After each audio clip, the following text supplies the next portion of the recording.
Good morning students. आज का जो हमारा लेक्चर है वो बीएससी फर्स्ट ईयर जूलॉजी के स्टूडेंट के लिए है। इससे पहले लेक्चर में हमने गैमीटोजेनेसिस के बारे में पढ़ा था, जिसमें फर्टिलाइजेशन, बाद में फर्टिलाइजेशन पढ़ा। गैमीटोजेनेसिस में हमने स्पर्मेटोजेनेसिस, oogenesis को उनके डायग्राम के थ्रू डिटेल स्टडी किया।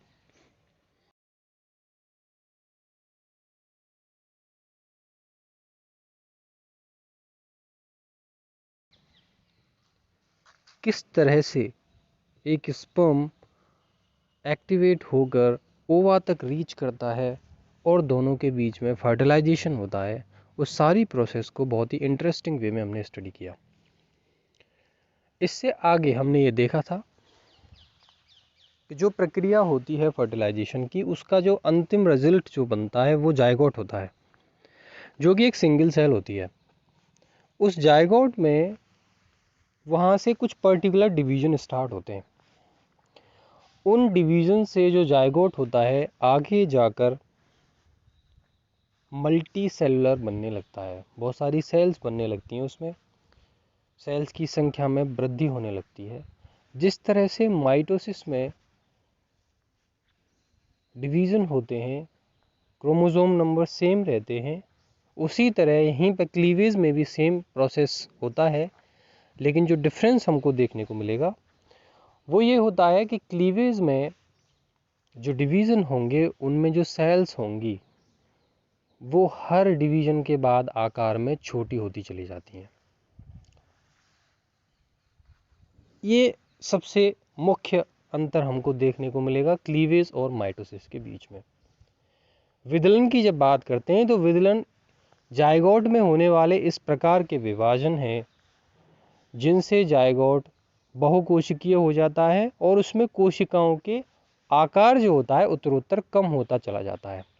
और वो आकार तब तक कम होता रहता है जब तक कि कोशिकाओं की जो संख्या होती है वो हमारी सोमेटिक सेल्स के बराबर नहीं हो जाती।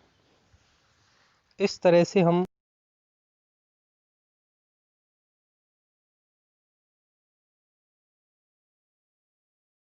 क्लीवेज के बारे में इसमें बताया गया है। Within a few hours of fertilization, the fertilized egg undergoes a series of repeated mitotic cell divisions which occurs in rapid succession to produce an increase in the number of cells without any addition to its volume. उनका volume बढ़ाए बिना उनकी संख्या निरंतर बढ़ती चली जाती है। This phase of repeated division of egg is known as cleavage और segmentation. इसी को हम विदलन या विखंडन की परिभाषा में यहाँ पे दे देते हैं। अगर हम इसकी खोज की बात करते हैं, डिस्कवरी की बात करें, cleavage was first observe by Swammerdam in 1738 in frog eggs. सबसे पहले स्वामरडेम ने क्लीवेज को स्टडी किया था और इसको फ्रॉग का जो एग है उसमें देखा था। Then 1718 Spallanzani describe first two cleavage plane of toads egg. Toad के एग में सबसे इसके बाद स्प्लेंजानी ने डिफरेंट टाइप के जो प्लेन्स होते हैं उनको स्टडी किया, उसको बताया। तो ये थी परिभाषा क्लीवेज की, जिसमें मैंने आपको बताया कि माइटोसिस और क्लीवेज के बीच में डिफरेंसेस क्या क्या होते हैं, कौन कौन से डिफरेंसेस पाए जाएंगे, दोनों आपस में किस तरह से भिन्न होते हैं, और क्लीवेज की डिस्कवरी के बारे में हम यहाँ पे देखा। नेक्स्ट स्लाइड पे हम चलते हैं। Various pattern of cleavage. जब क्लीवेज की बात आती है, विदलन की बात आती है, जायगोट में इस तरह के विभाजन होंगे तो उनका एक विशेष प्रकार का प्लेन, एक विशेष प्रकार का पैटर्न होगा, जिसको हमने डिफरेंट टाइप में इस प्रकार से डिवाइड किया गया है। सबसे पहले बताया गया था रिपीटेड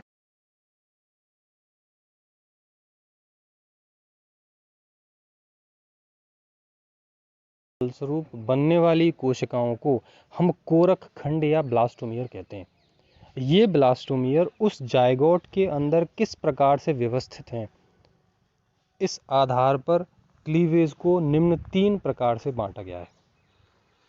हम यहाँ पे देख सकते हैं, सबसे पहला है on the basis of cleavage froze.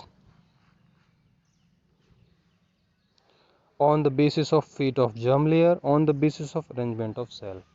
Cleavage furrow किस तरीके बन रही हैं उस आधार पे, basis of fate of germ layer, जो जर्म लेयर बनने वाली हैं, क्लीवेज होंगे, विदलन होंगे, उससे जनन स्तर की जो कोशिकाएं बनेंगी उनका जो फ्यूचर क्या होगा उस आधार पर, on the basis of arrangement of cells. और क्लीवेज के बाद जो सेल्स बनेंगी उनका अरेंजमेंट किस प्रकार से होगा, इसके आधार पर हम क्लीवेज को इन निम्न प्रकार से बांट सकते हैं।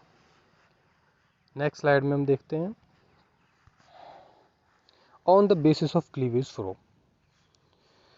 विदलन की जो खांचे बनेंगी उसके आधार पर सबसे पहले जो क्लीवेज का प्रकार बताया गया है वो है होलोब्लास्टिक इक्वल क्लीवेज।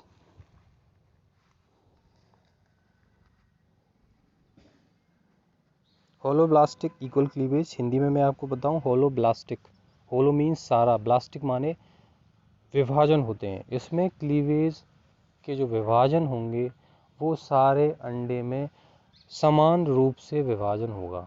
ऐसा नहीं होगा कि कहीं पे विभाजन हो गया कहीं पे नहीं हुआ। और ये तभी पॉसिबल होगा जब अंडे में जो यॉक होगा वो इवनली डिस्ट्रीब्यूटेड होगा, समान रूप से वितरित होगा, या यॉक की मात्रा जो होगी वो बहुत कम होगी। तो in this type of cleavage, the cleavage furrow extend completely through the entire length of egg.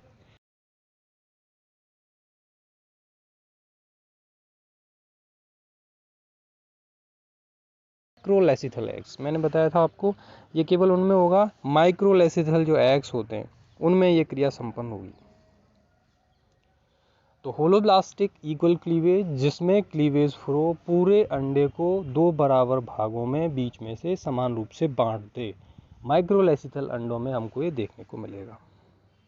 सबसे पहला हमने पढ़ा होलोब्लास्टिक इक्वल, इसे हिंदी में हम कहेंगे समान पूर्णभंजी विदलन। नेक्स्ट आते हैं holoblastic unequal cleavage. Holoblastic unequal cleavage, in such type of cleavage the yolk is distributed along the vegetal animal axis. एक एक्सिस पे इसमें क्या होता है, जो यॉक होगा वो कॉन्सेंट्रेट होगा। The yolk is sparse in the animal pole and gradually increase towards the vegetal पोल।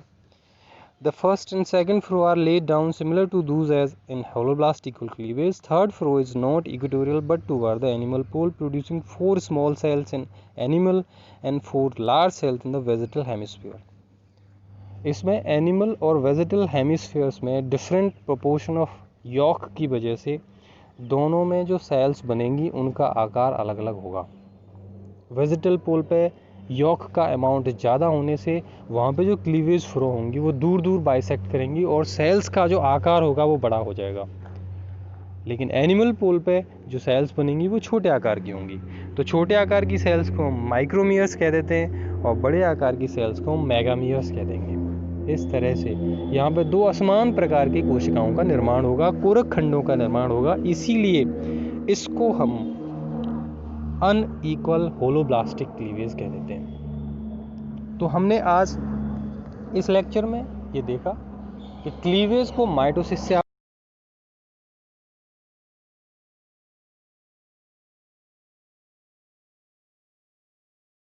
एक जो सिंगल सेल जायगोट थी उसको आगे डिप्लॉयड बनाने, उसको आगे डिवाइड करने के लिए रिस्पॉन्सिबल होते हैं। और सबसे पहला हमने देखा वेरियस पैटर्न ऑफ क्लीवेज, जिसमें हमने सबसे पहला पॉइंट को स्टडी किया on the basis of cleavage furrow. Cleavage furrow किस तरह से, क्लीवेज जो विदलन खांचे हैं वो किस तरह से जायगोट को बाइसेक्ट करेंगी, जिस पे हमने होलोब्लास्टिक इक्वल क्लीवेज और होलोब्लास्टिक अनइक्वल क्लीवेज को हमने यहाँ पे स्टडी किया था। इससे अगला जो लेक्चर होगा वो हम क्लीवेज पे ही देंगे और 2 पॉइंट हमारे होंगे on the basis of fate of germ layers, on the basis of arrangement of cells. आज का लेक्चर इतना ही, अगले लेक्चर में हम आगे पढ़ेंगे।